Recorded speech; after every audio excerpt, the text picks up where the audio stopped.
Shalom. Apa kabarnya hari ini? Luar biasa. Sekalipun lagi ada masalah tetap luar biasa. Iya. Kita akan sama-sama belajar dari firman Tuhan hari ini. Saya percaya setiap kita pasti pernah mengalami yang namanya ketakutan. Ya, siapa yang lagi takut hari ini? Ya, jujur aja yang lagi takut angkat tangan. Ya, yang tidak takut pulang saja. Ya, kita manusia, kita pasti pernah mengalami yang namanya rasa takut. Ya, apapun, ya. Pendeta pernah takut enggak? Kalau dia bilang gak takut tuh bohong. Ya, berarti dia bukan manusia. Ya, kita semua pernah mengalami rasa takut. Tetapi, ya, takut itu bisa menguasai kita atau tidak, itu adalah keputusan kita. Takut itu normal. Yang tidak normal adalah ketika kita membiarkan rasa takut menguasai kita. Ya, hari ini firman Tuhan terambil dari Mazmur 56 ayat yang ketiga. Firman Tuhan berkata, baca bersama 1, 2, 3. Waktu aku takut, aku ini percaya kepadamu. Ya, ini adalah sebuah ungkapan. Kalau saudara lihat lagi ayat ini, baca sekali lagi 1, 2, 3. Waktu aku takut, aku ini percaya kepadamu. Ada yang aneh enggak dengan ayat ini? Menurut saudara aneh atau tidak? Ya, saya pengen kita berinteraksi ya biar nggak ngantuk ya, supaya kita juga benar-benar memahami firman Tuhan. Waktu aku takut, aku ini percaya kepadamu. Dengan kata lain, orang yang percaya sama Tuhan pasti bisa takut enggak? Waktu saya membaca ayat ini, hati saya itu bergetar Bapak Ibu. Ya, sampai saya penasaran, ya ini ayat yang tulis siapa, dalam keadaan apa? Karena semua firman Tuhan itu ada kontekstualnya. Ketika saya baca ayat ini ternyata ditulis oleh Daud. Di mana ketika Daud menulis ayat ini, waktu dia sedang berada di kota Gad. Kota Gad itu adalah salah satu kota dari 5 kota besar yang ada di Filistin. Berarti kalau Daud berada di kota Gad, yaitu kota orang Filistin, kita tahu bersama orang Filistin itu dari dulu adalah musuh bebuyutan orang Israel. Berarti ketika Daud menulis ini, dia sedang berada di kota musuh. Kalau dia sedang menulisnya ketika dia ada di kota musuh, ketika itu berarti dia lagi takut atau tidak? Ya, di kota musuh loh. Dan kenapa Daud menulis itu dia berada di kota musuh? Karena ketika dia menulis itu, di Israel bukan lagi menjadi tempat yang aman bagi Daud. Dan salah satu pilihan Daud untuk melarikan diri adalah itu di kota musuhnya sendiri. Saudara tahu Gad ini adalah tempat Goliat itu lahir, dan Gad ini adalah kota asalnya Goliat.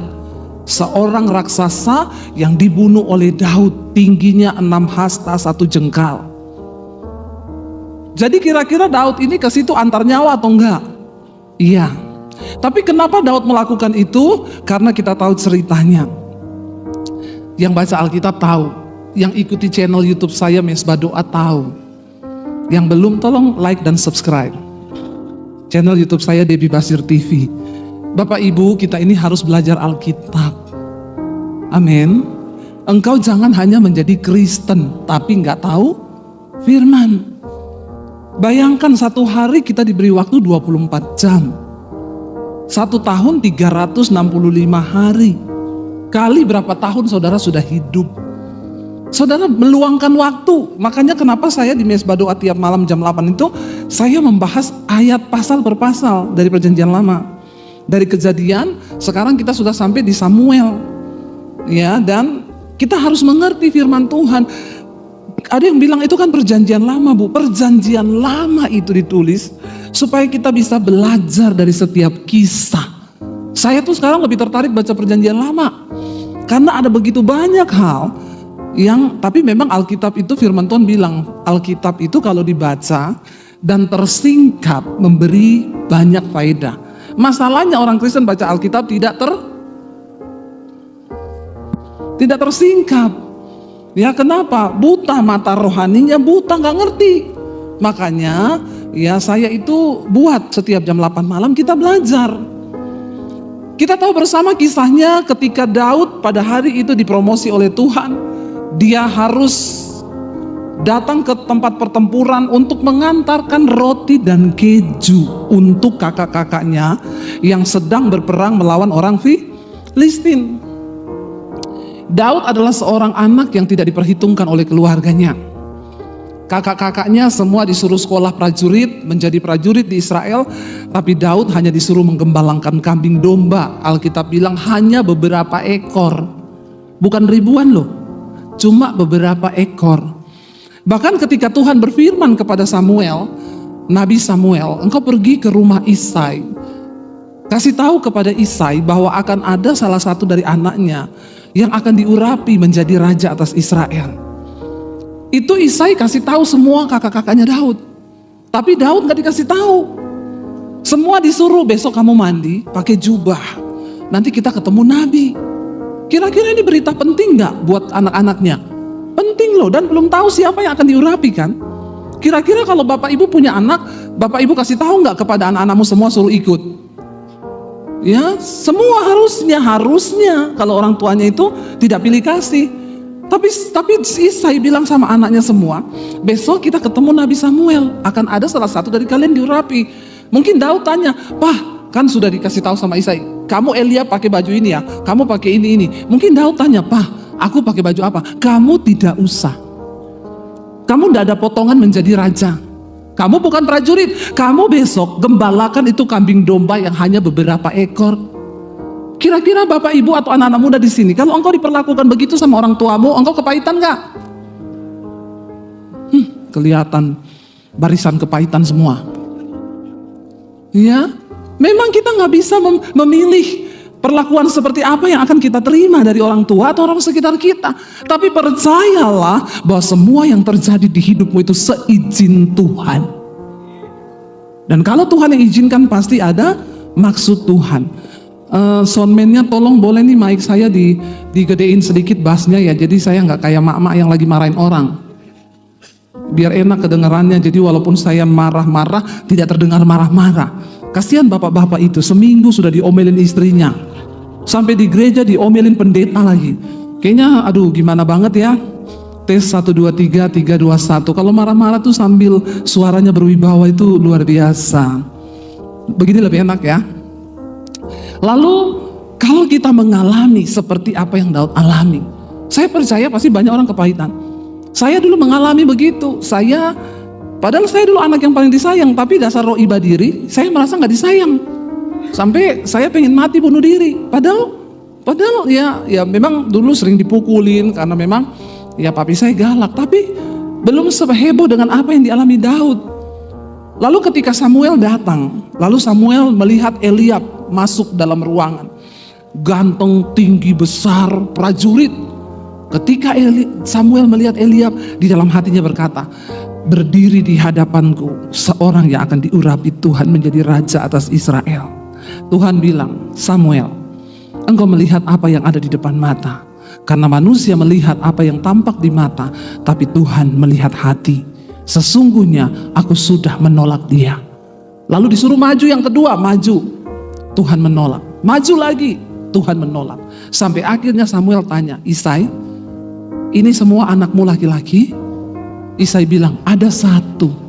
Tapi aduh ya, kalau yang ini semua saja tidak masuk hitungan, apalagi yang ini. Nggak usah, dia bukan prajurit. Kakak-kakaknya semua sekolah prajurit, berlatih jadi tentara, dia kagak." Samuel berkata, "Kita tidak akan duduk makan sebelum engkau panggil dia ke sini."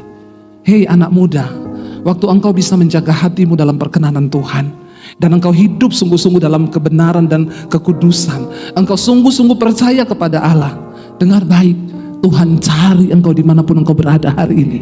Tuhan cari engkau untuk dia promosikan hidupmu. Jangan pernah takut, jangan pernah bimbang. Apapun yang orang katakan tentang hidupmu itu gak penting. Yang penting adalah apa yang Tuhan katakan. Amin. Gak usah terlalu didengar omongan orang tentang kita. Ya, kenapa saudara? Karena jalan ke surga gak lewat depan rumahnya. Jadi gak usah digubris. Sering kali mendengar perkataan orang itu melemahkan iman kita. Ya, makanya saya selalu berkata, Tuhan itu ciptakan kita 2 tangan cuma untuk tutup kuping kanan dan kiri. Kalau dikasih 3 tangan, 1 buat tampar mulutnya orang.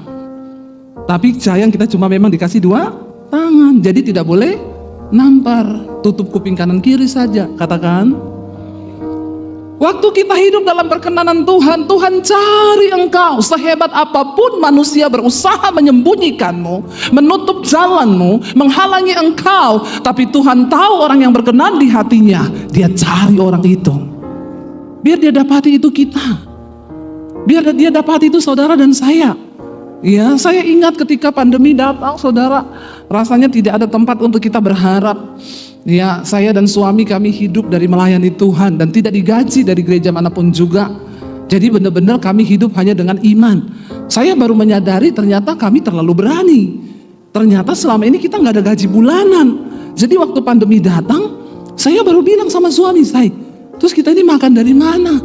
Semua pelayanan cancel. Dan saya nggak punya deposit puluhan juta. Saya nggak punya investasi. Saya tidak punya emas batangan. Saya punyanya Mas Daniel. 80 kilo. Tapi dijual enggak laku. Dan memang tidak dijual, ini koleksi pribadi. Saya baru menyadari loh, kita ini terlalu berani ya. Makanya dari dulu saya ini nggak bisa kredit bank. Ya, karena selalu ditanya, Bu, ini semua ya oke, satu syarat yang harus Ibu penuhi, slip gaji. Kalau sudah dibilang gitu, aduh Mas, itu dia Mas. Loh kenapa Bu? Ibu ada gaji kan? Ada. Terus kenapa ada gaji, slipnya enggak ada Bu? Karena saya ini gajinya dari sorga Mas. Lah terus slipnya dengan iman. Jadi banknya abang Masnya bilang ya, pegawai banknya bilang, aduh maaf ya Bu, bank tidak menerima slip gaji dengan iman Bu, karena kebetulan atasan saya belum beriman.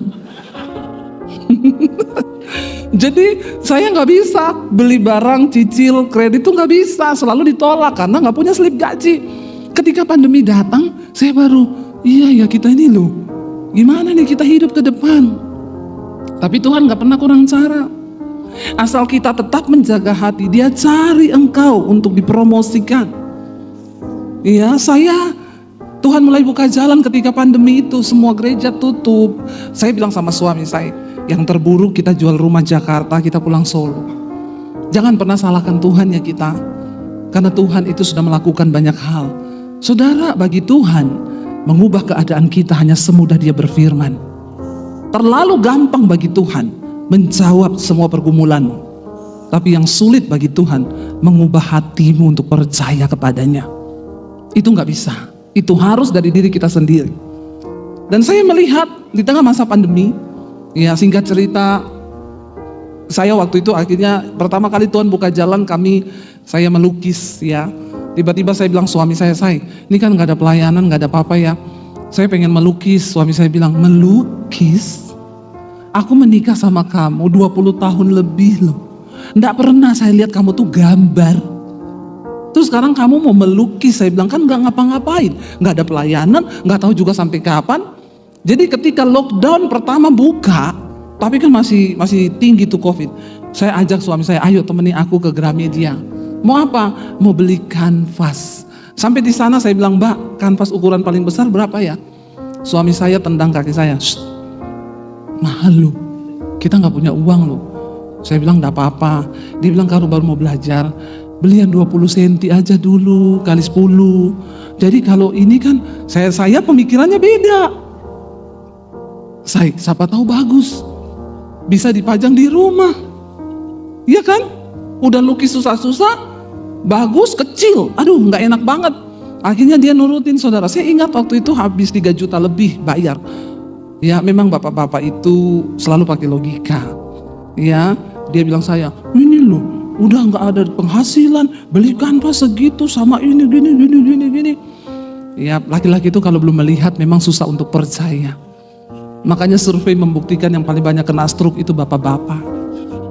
Karena bapak-bapak, laki-laki itu ukuran otaknya lebih kecil, tapi memorinya full. Semua dia pikir pakai logikanya, kurang berserah bapak-bapak itu. Ya, makanya jebol, banyak yang kena stroke. Beda sama perempuan, ukuran otaknya lebih besar daripada laki-laki, tapi memorinya sedikit, jarang dipakai, bahkan cenderung kosong. Kenapa? Karena perempuan tuh pakai perasaan. Ada masalah dia nangis, selesai. Bapak-bapak anaknya kuliah masih 10 tahun, dia udah pikir dari sekarang. Padahal Alkitab bilang kesusahan sehari cukup untuk, kenapa kau borong? Ya Pak ya, rugi enggak? Hidup ini cuma sekali. Jangan kau borong kesusahan 10 tahun, jebol otakmu. Amin Bapak-bapak. Makanya doa Bapak kami mengajarkan, Tuhan bilang doa yang paling sempurna, berikanlah kami pada hari ini makanan yang secukupnya. Yang jadi puyeng kalau kita mikirin makanan untuk 10. Kristen itu nggak ribet. Percaya Tuhan tuh nggak ribet. Yang bikin ribet itu kita sendiri. Amin. Lalu akhirnya saya pulang, saya nggak mau dengar omongan suami saya waktu itu. Saya mulai melukis. Malam itu dia ngedit video, saya ngelukis 2 jam, lukisan saya jadi. Saya foto, saya upload di Instagram. Puji Tuhan, lukisan pertama jadi. Ada yang inbox, Bu, dijual nggak? Saya bilang, ini lukisan pertama saya. Saya tidak bermaksud menjual lukisan, saya cuma seneng, saya pajang, nggak ditulis dijual. Tapi kalau ibu jual, boleh nggak saya beli, Bu? Saya pengen kasih hadiah mama saya. Mama saya itu sering nonton khotbah ibu. Berapa, Bu? Waduh, kalau tanya berapa saya juga nggak bisa jawab. Terserah aja, Bu. Oke, deal ya, Bu, kirim nomor rekening ya. Lukisan pertama saya laku 10 juta. Baru tepuk tangan. Seneng saya lari ke studio ngomong ke suami saya, Say, apa? Lukisanku laku. Dia lihat lukisan yang mana? Ini loh, dia datang ke kamar. Ini lukisanmu? Enggak mungkin. Loh, masih enggak percaya loh. Saya bilang ada siapa di sini, ada siapa di sini? Lihat, tak ada orang di sini, cuma saya. Enggak mungkin ini lukisanmu. Saya cuma, yowes lah, terserah percaya atau tidak. Udah laku saya kasih tunjuk bukti transfernya 10 juta. Dia langsung bilang, ayo kita beli kanvas lagi. Langsung loh istrinya dikaryakan. Ayo beli kanvas. Saya semangat Bapak Ibu. Akhirnya saya melukis di tengah masa pandemi. Ya laku 1. Dibeli orang 25 juta, 30 juta, 40 juta, 50 juta, yang tertinggi 75 juta. Saya melukis hampir 50 lukisan. Hei, kalau engkau hidup berkenan, Tuhan cari kau. Orang bilang pandemi, dari mana berkatnya? Firman Tuhan jangan cuma kau baca, tapi imani dan dilakukan. Amin. Daud hanya menggembalakan kambing domba di padang, tapi Samuel bilang, cari dia, kita tidak akan duduk makan sebelum dia datang. Daud datang, Tuhan berfirman, Samuel, inilah orang yang aku pilih. Urapi dia dengan minyak. Samuel siram dia dengan minyak dari kepala. Besoknya, apakah Daud langsung jadi raja? Enggak, dia kembali ke padang gurun, menggembalakan kambing domba. Walaupun urapan raja ada di atas kepala Daud, tapi Tuhan itu tidak suka buru-buru. Tuhan gak pernah instan. Dia tahu sesuatu yang naik dengan instan itu akan cepat turunnya. Karunia, talenta, koneksi bisa membawa engkau cepat naik. Tapi hanya karakter yang membuat engkau bisa bertahan di atasnya. Dan karakter itu harus dibentuk. Jangan bilang kenapa lama, Tuhan jawab. Tuhan sedang memproses engkau. Akhirnya Daud seperti biasa menggembalakan kambing domba. Sambil bermain kecapi, dia nyanyi di padang gurun. Tiba-tiba bapaknya bilang, Daud, kamu pergi ke medan pertempuran. Antar ini roti dan keju buat kakak-kakakmu yang lagi berperang. Daud taat, dia pergi antar keju dan roti. Ketika Daud sampai di lembah itu, barisan bangsa Israel dan seluruh prajurit dan Raja Saul berada di sini. Lalu ada lembah di bawahnya, di depan barisannya orang Filistin. Ketika Daud sampai di situ, Daud mendengar Goliat berkata, mana engkau hai orang Israel? Siapa pahlawanmu yang berani dan bisa mengalahkan kami? Kalau engkau kalah, suruh maju pahlawanmu. Kalau engkau kalah, aku membunuh pahlawanmu, kata Goliat. Maka engkau harus menyerahkan diri sebagai budak atas orang Filistin. Daud dengar itu, semua ketakutan. Karena Goliat tingginya itu 6 hasta. Mereka cuma 2 hasta. Goliat 6 hasta lebih 1 jengkal. Bayangkan. Daud datang, semua orang ketakutan. Daud dengar Goliat menentang bangsa Israel, pasukan dari Allah yang hidup. Daud gak bilang gini, udah gila mah, astaga gede banget ini orang raksasa. No, waktu Daud dengar, dia bilang gini, siapa? Orang Filistin yang tidak bersunat ini, yang berani mengolok-olok barisan daripada Allah bangsa Israel yang hidup. Aku akan pergi mengalahkan dia. Kakaknya datang, saya tahu kenakalanmu ya. Kau ini datang ke sini mau nonton perang kan? Pulang kau, gembalakan kambing domba yang cuma berapa ekor itu. Pulang. Daud bilang, aku akan pergi melawan orang ini. Lalu dilaporkan kepada Saul. Saul datang dan berkata, apa pengalamanmu melawan dia? Dia itu dari masa mudanya, dia sudah berlatih perang. Dan kau lihat badannya, kita saja di sini semua yang tiap hari latihan perang. Takut? Dengan apa kau akan maju melawan dia? Daud gak ngomong, aku punya pedang, aku punya senjata. No, Daud bersaksi kepada Saul pengalaman pribadinya dia dengan Tuhan.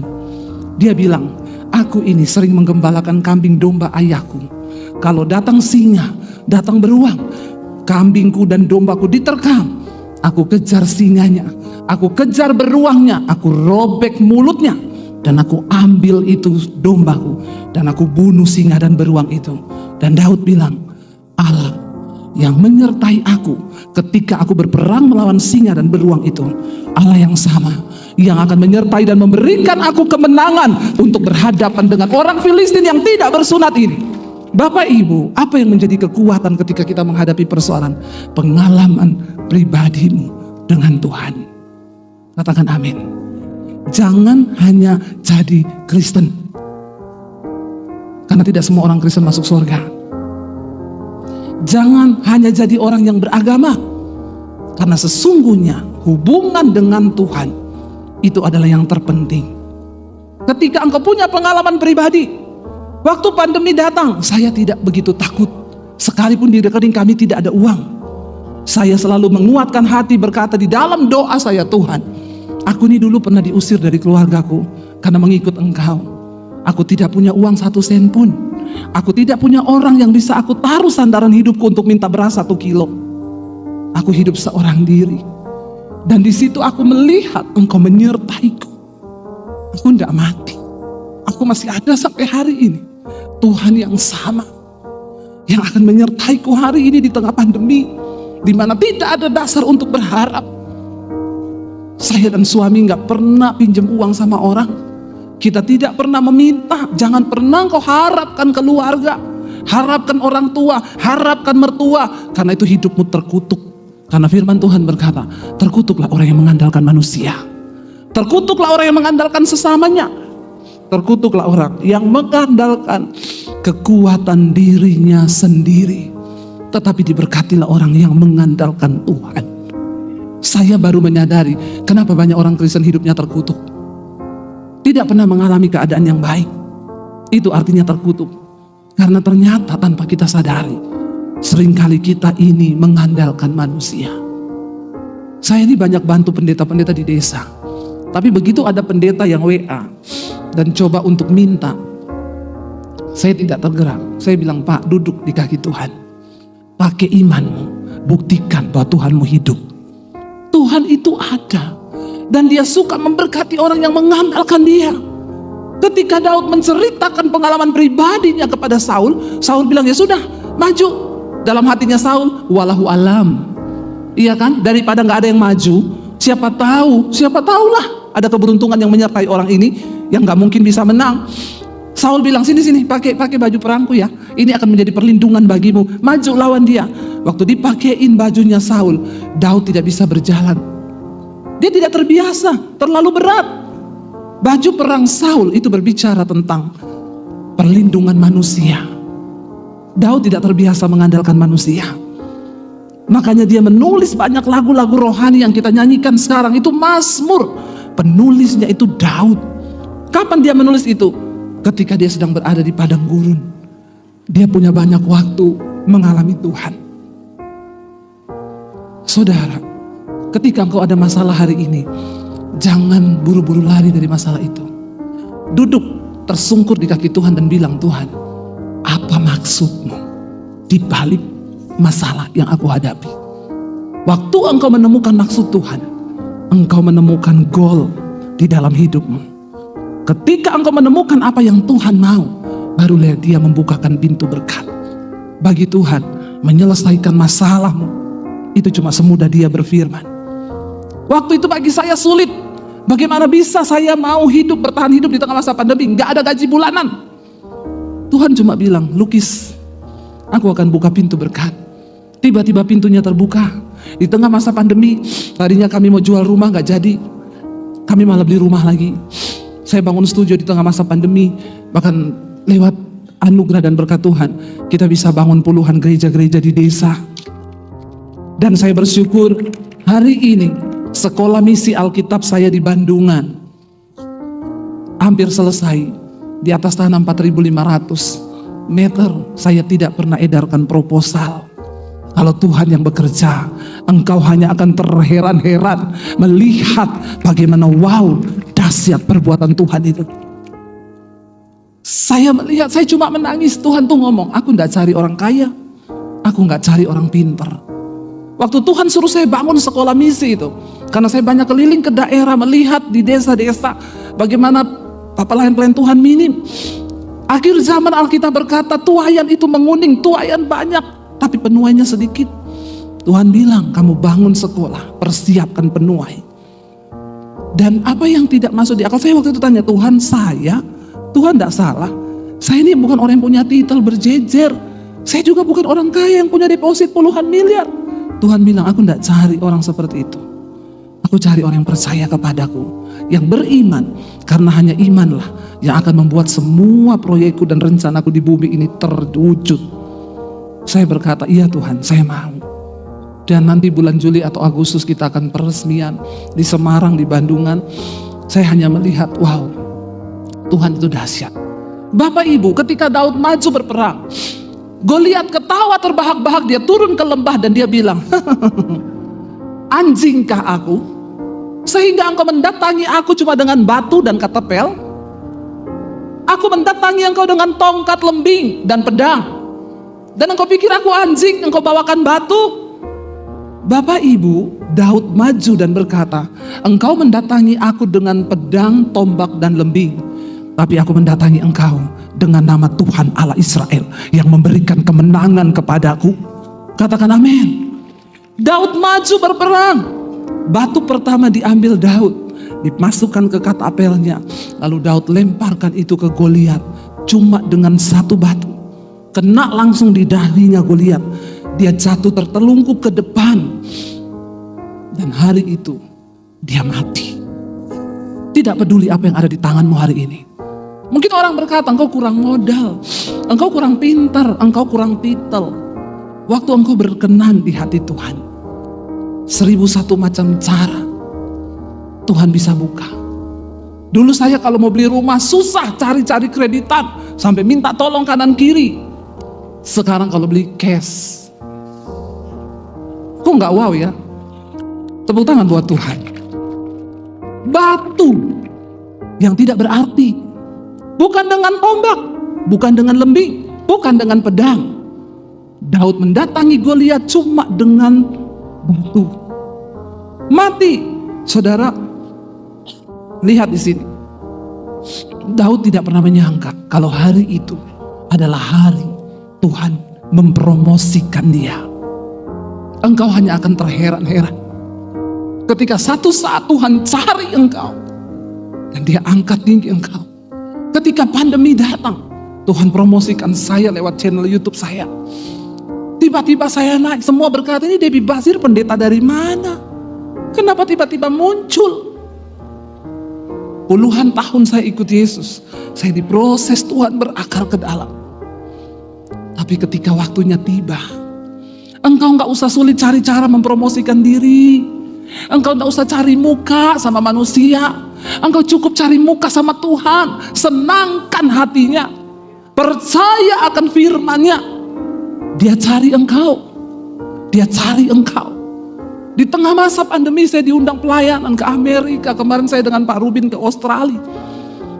Permintaan jadwal dari bangsa-bangsa, saudara. Siapa yang melakukan itu? Kalau bukan Tuhan, tidak mungkin. Saya cuma bisa meneteskan air mata dan berkata, Tuhan, aku tuh siapa? Tuhan bilang, aku cari Engkau. Aku cari Engkau. Sebab firman Tuhan berkata, aku tahu siapa milik kepunyaanku. Barang siapa yang menyucikan dirinya dari hal-hal yang jahat, dia dipandang layak oleh Tuhannya dan akan diangkat menjadi perabot untuk tujuan yang mulia. Kuduskan hidupmu hari ini, buang dosa.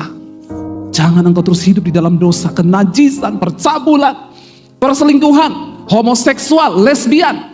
Tinggalkan apa yang tidak berkenan kepada Tuhan. Tuhan cari hidupmu. Lalu saudara, saat itu Daud dipromosikan karena sesuai dengan janji Saul, siapapun yang mengalahkan Goliat, pertama hadiahnya akan dinikahkan dengan anaknya Raja Saul.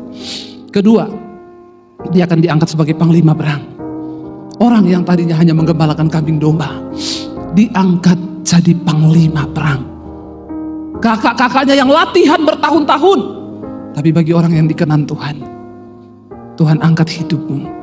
Makanya Alkitab berkata, untuk apa engkau bangun pagi-pagi, bersusah-susah, engkau cari berkat untuk bisa makan roti? Karena semua itu diberikan Tuhan kepada orang yang dikenannya, bahkan pada waktu dia tidur. Saya tidak suruh saudara tidur, tapi jadilah orang yang dicintai Tuhan, supaya engkau hidup ini cuma 70 tahun saudara. Jangan engkau susah-susahkan dengan hal-hal yang terlalu ribet dan rumit di hidup ini. Jangan engkau hidup seperti orang yang terkutuk, susah terus tiap hari, sampai tersenyum aja gak ada waktu, dengar firman aja gak ada waktu, engkau sibuk cari uang. Ketika engkau dipanggil satu saat nanti sama Tuhan, apa yang harus engkau pertanggungjawabkan? Daud dipromosikan Tuhan, sekalipun Saul itu jahat. Harusnya dia beri anaknya untuk dinikahkan. Anak yang pertama dia tidak beri kepada Daud, dia beri kepada orang lain. Anak yang kedua dia bilang, Daud, nikahi anakku ini. Daud bilang, apakah aku layak menikahi anakmu? Saul bilang, ya, memang kau tidak layak, makanya ada syarat. Saul iri kepada Daud karena kemenangan yang diraih. Dan Alkitab berkata, ketika Daud menang melawan Goliat, Saul mengangkat Daud menjadi kepala pasukan 1000. Itu adalah pasukan yang paling depan untuk berhadapan dengan orang Filistin. Sebab pikir Saul, biar Daud mati di tangan orang Filistin, jangan tanganku yang membunuh dia. Sebab kalau aku yang membunuh dia, maka orang Israel pasti akan marah. Saul iri hati terhadap Daud. Di hidup ini, walaupun kita mendapat promosi Tuhan, orang-orang iri hati itu akan selalu ada. Karena hidup ini rasanya tidak lengkap tanpa orang-orang seperti itu. Mereka lah yang akan memproses kita. Daud dengan lugu hati, dia tidak pernah curiga dengan Saul. Saul bilang begini, kamu nikahi anak saya kasih syarat, kamu harus menggantinya dengan 100 kulit katan orang Filistin. Kamu tangkap orang Filistin, kamu sunat, bawa kulit katannya ke sini 100. Dalam hatinya Saul, matilah kau, dibunuh sama orang Filistin. Daud berkata, siap raja, aku akan melakukan. Daud pergi, dia pulang bawa berapa? 200 kulit katan. Dia bilang, bukan hanya kulit katan yang aku bawa, tapi aku bunuh 200 orang Filistin itu, yang menjadi musuh bangsa Israel. Jangan tanya siapa yang sunat 200 orang itu, karena tidak tercatat di dalam Alkitab. Tapi Daud bawa 200, Saul minta 100. Ketika Saul melihat Daud membawa 200, dia takut. Dan Alkitab berkata, maka tahulah Saul bahwa Daud itu disertai Tuhan. Bagaimana mungkin dia bisa memenuhi permintaan yang begitu sulit? Tapi itu terjadi. Tapi dari situ Saul terus pengen membunuh Daud. Singkat cerita, Daud melarikan diri ke kota Nob, yaitu kota para imam. Karena Daud berpikir di tempatnya imam dia bisa aman. Saudara, ketika engkau ada masalah, jangan engkau lari pada manusia. Saya selalu berkata dalam pengajaran saya, jangan cari pendeta, cari Tuhan. Amin. Bahkan engkau akan kecewa. Kenapa Daud lari ke kota Nob? Karena Daud berpikir itu adalah kota para imam. Dia pasti akan dilindungi dan Saul pasti takut. dengan imam. Imam itu orang yang mendengar suara Tuhan. Tetapi apa yang terjadi?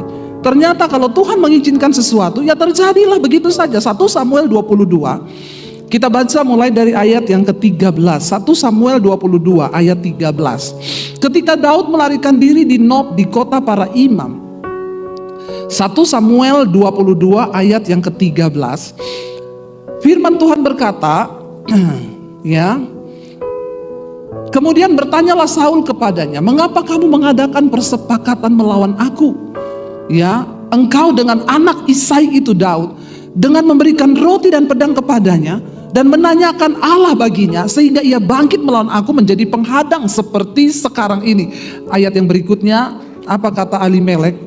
Lalu Ahimelek menjawab raja, "Tetapi siapakah di antara segala pegawaimu yang dapat dipercaya seperti Daud? Apalagi ia itu menantumu raja dan kepala para pengawalmu, dan dia dihormati dalam rumahmu." Imam Ahimelek berkata kepada Saul, "Tidak ada pegawai yang dapat dipercaya seperti dia. Dia juga menantumu." Ayat yang berikutnya, apa jawabnya Saul? "Bukan ini pertama kali aku menanyakan Allah bagi dia," jawab Ahimelek ini ya. Dia adalah imam yang selalu menanyakan perihal apa maunya Tuhan bagi Daud. "Bukan ini pertama kali aku menanyakan Allah bagi dia, sekali-kali tidak. Janganlah kiranya raja melontarkan tuduhan kepada hambamu ini." Imam ini membela Daud, bahkan kepada seluruh keluargaku, sebab hambamu ini, aku ini, dia bilang, tidak tahu apa-apa tentang semuanya itu. Dia sampai bingung, kenapa engkau membunuh Daud? Cuma karena iri hati. Orang tuh kalau iri bahaya loh saudara, baik tentang perkara kecil maupun tentang perkara besar. Ayat yang berikutnya, ayat 16. Tetapi raja berkata, "Engkau mesti dibunuh, Ahimelek, engkau dan seluruh keluargamu." Orang itu kalau sudah iri hati mengerikan Bapak Ibu. Apa yang terjadi? Ayat 17 berkata, lalu raja memerintahkan kepada bentara yang berdiri di dekatnya, "Majulah dan bunuhlah para imam Tuhan itu." Ya, disuruh bunuh semua. Ya, di dekatnya, "Majulah dan bunuhlah para imam Tuhan itu, sebab mereka membantu Daud. Sebab walaupun mereka tahu bahwa ia melarikan diri, mereka tidak memberitahukan hal itu kepadaku. Tetapi para pegawai tidak mau mengangkat tangannya untuk memarang imam-imam itu. Mereka takut, ini hamba Tuhan loh.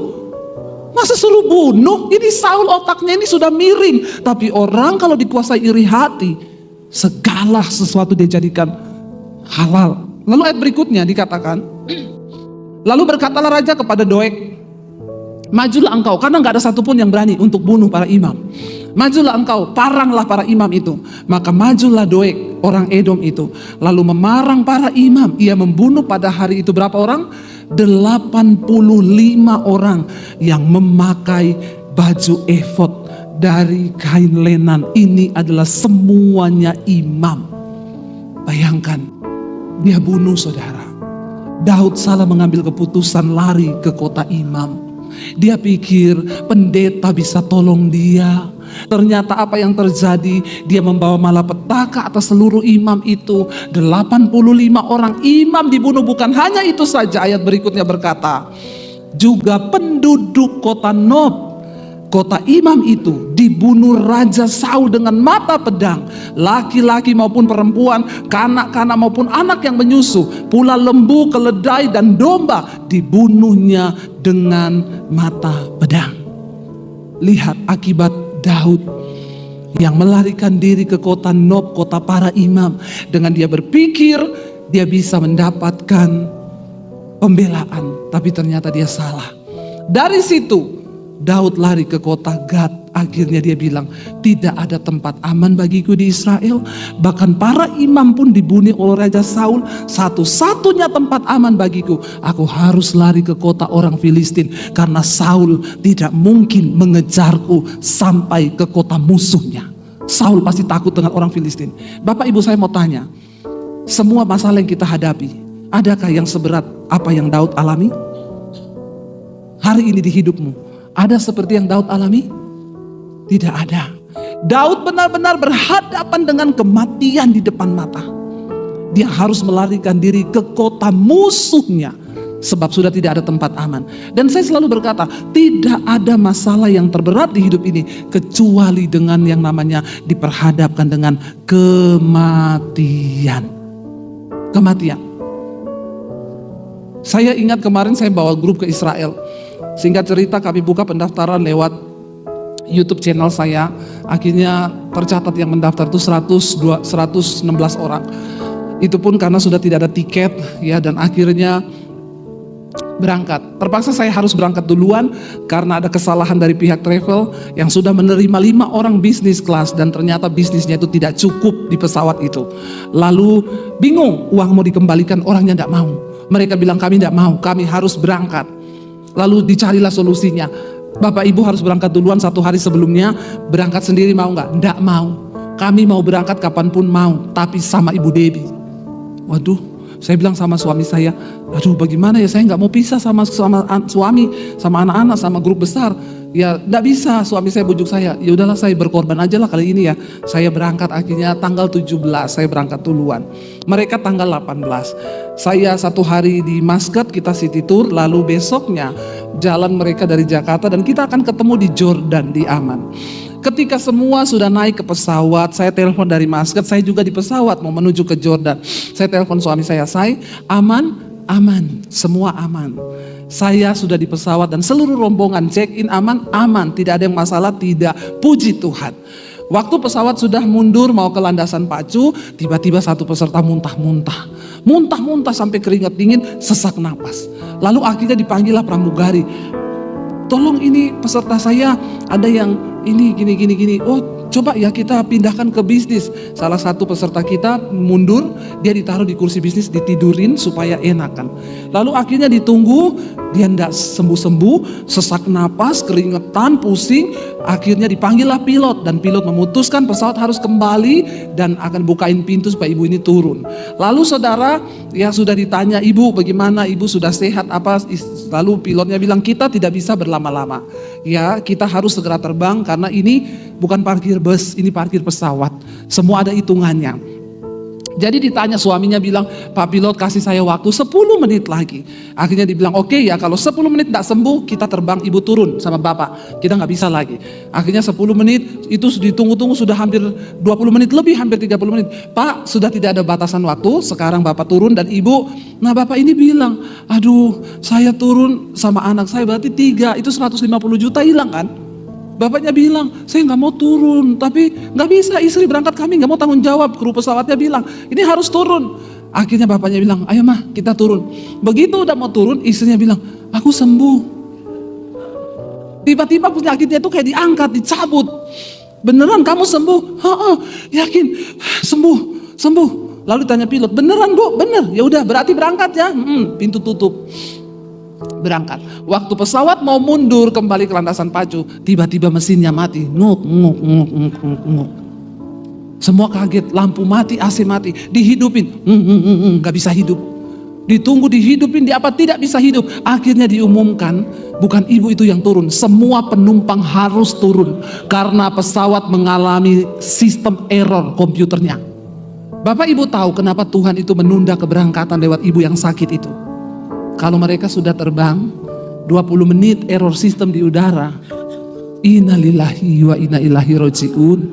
Waktu ibu itu sakit, penumpang semua gini, pakai acara sakit lagi, kita jadi lama terbang. Begitu sudah diumumkan error sistem, semua gini, untung ibu itu sakit ya. Memang manusia itu begitu. Akhirnya semua disuruh turun dan alhasil semua nunggu, lama ditunggu, belum bisa diperbaiki, harus didatangkan teknisinya itu dari luar negeri. Semua dikasih hotel dekat bandara, nginap dulu. Singkat cerita 33 jam mereka menunggu di bandara. Tadinya oke, aman. Tiba-tiba terjadilah seperti 12 orang pengintai. Yang 10 bicara begini, yakin kita nanti malam berangkat pakai pesawat itu? Yakin sudah baik? Ini pesawat baru diperbaiki, komputer aja kalau error diperbaiki bisa hang di tengah jalan toh. Bisa beberapa kali perbaikan, apalagi ini pesawat. Dan ini tidak main-main, kita terbang 8,5 jam. Tiba-tiba semua, oh juga ya, waduh ngeri nih, kita mati konyol ini. Akhirnya terjadi saudara keributan. Saya ini begitu turun di Amman, Kelihatannya saya di aman, tapi tidak aman. Karena dapat kabar peserta tidak mau berangkat. Semua memutuskan tidak mau pakai pesawat itu. Dan waktu itu pas lebaran, dan ini kan bukan bus gampang diganti. Nah 116 orang, mau cari bagaimana? Saya bilang, mereka telepon, ibu yakin pesawat ini sudah baik? Ibu yakin kalau sistemnya sudah benar? Saya bilang, saya bukan pilot, saya juga bukan mekanik. Terus siapa yang jamin keselamatan? Apalagi itu, Tuhan Yesus yang jamin. Nah terus bagaimana ibu, jangan cari keuntungan tuh ya, kita dikorbankan. Saya bilang, siapa yang mengorbankan kalian? Di pesawat itu ada suami dan anak saya. Kalau mereka semua mati, maka saya yatim piatu. Waduh, saudara, sudah heboh itu. Akhirnya anak saya juga telepon, mam, yakin kita mau berangkat? Dia sudah dapat pengaruh juga dari ini 10 pengintai. Udah kirim foto nangis, mam, aku takut, aku mau pulang aja.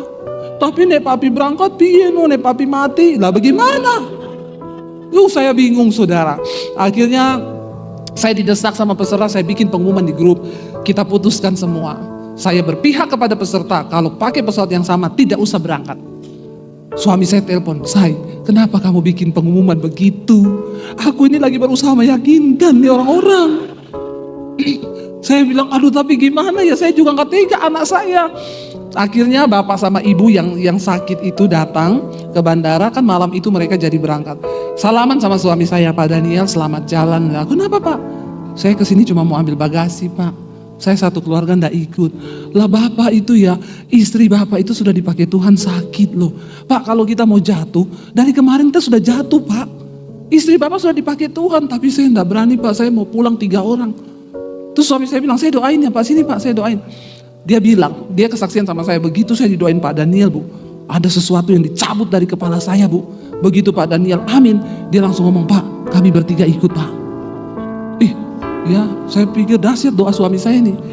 Jadi kalau ada yang takut besok dikejar debt collector, hubungi suami saya. Jadi doakan saudara ya. Ada yang datang Pak Daniel, saya imannya hanya 10% Pak. Yang 90% saya titip sama Bapak ya. Kata suami saya, iman gak bisa dititip Pak, duit bisa dititip, sini iman gak bisa. Ya gimana Pak, berangkat. Suami saya berusaha menguatkan semua. Akhirnya dia bilang, saya, kamu bikin video singkat di grup, kasih video kekuatan aja, itu yang mereka butuhkan. Ya jurus pamungkas saya keluar. Bapak Ibu, seperti khotbah-khotbah saya, kalau belum waktunya mati, tidak mati. Tapi kalau sudah waktunya mati, biar Bapak Ibu tidak jadi berangkat, di rumah kepleset di kamar mandi. Mati kau karena sudah waktunya. Jadi apa yang mau kita takutkan?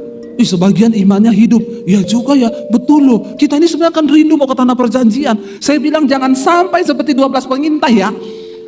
Akhirnya ada yang sudah telepon anaknya, nak, papa mama mau berangkat. Kalau terjadi apa-apa, jangan salahin Tuhan. Nomor PIN ATM papa, sekian, sekian, sekian. Jadi saya tanya, sekarang sudah diganti Pak? Sudah, kan udah jadi jatuh Bu. Makanya ya, ada juga yang telepon, tapi ibu-ibu yang berangkat sendiri itu semua telepon suaminya. Pak gimana? Tidak ada loh suaminya satupun yang keberatan loh. Saya curiga nih suami-suami ini. Nggak tahu maksudnya itu, ya kalau beriman banget sih saya nggak percaya ya bapak-bapak ya. Semua sama semangat, berangkat mah.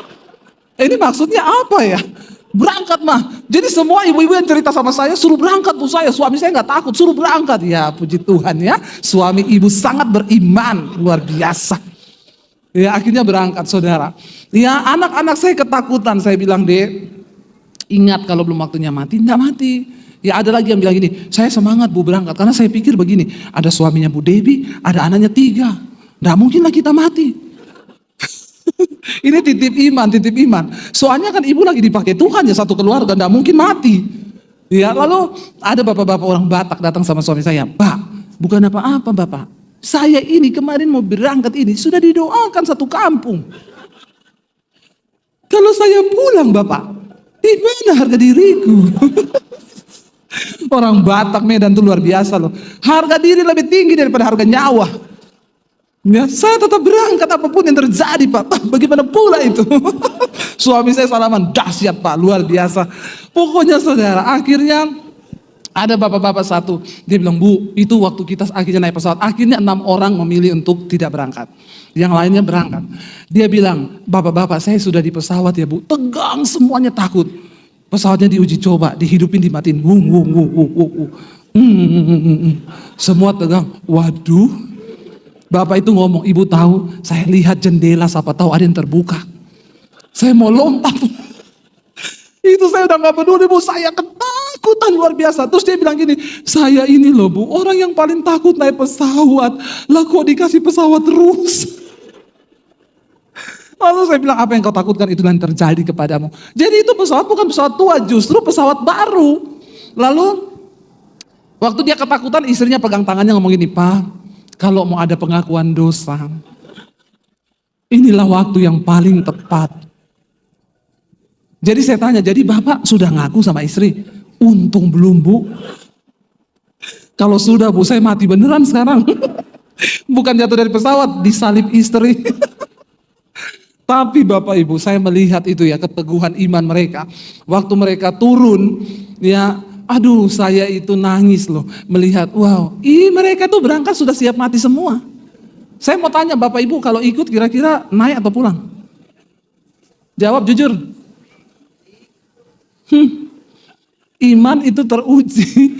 Ya, anak saya yang tua ngomong gini, Mam. Saya tanya sama anak saya, kamu udah siap mati dek waktu itu? Sangat siap. Nggak usah lihat ini anak kecil. Halo anak, kamu jadi pendeta nanti kalau besar ya. Saudara, saya tanya anak saya yang gede, dek, kamu waktu itu sudah siap mati? Banget, Mam. Aku udah minta ampun semua dosa.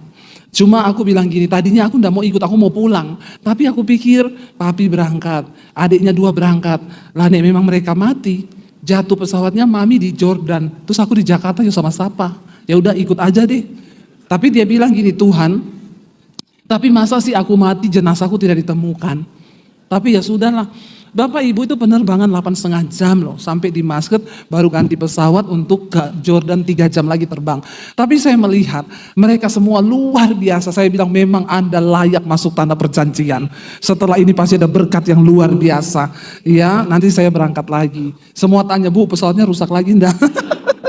Saya bilang terserah prosesnya Tuhan. Ya orang itu mau ke tanah perjanjian itu bukan soal ada duit atau tidak loh. Tapi soal memang niat hati. Nah Bapak Ibu, apa yang mau saya sampaikan di sini. Ketika Daud akhirnya lari ke Gad. Di sana dia lari ke kota musuhnya. Tapi dia menulis ayat itu. Dan dikatakan di sana, waktu aku ini takut.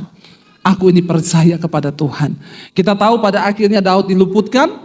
Dia tidak dibunuh di sana karena rencana Tuhan bagi hidup Daud belum selesai.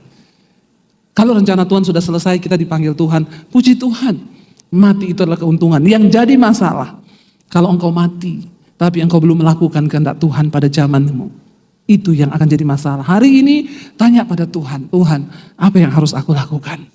Segala ketakutan yang ada dalam hidupmu hari ini, serahkan kepada Tuhan Bapak Ibu. Sebab tidak ada proses yang tidak ada jalan keluar. Waktu kita berserah, saya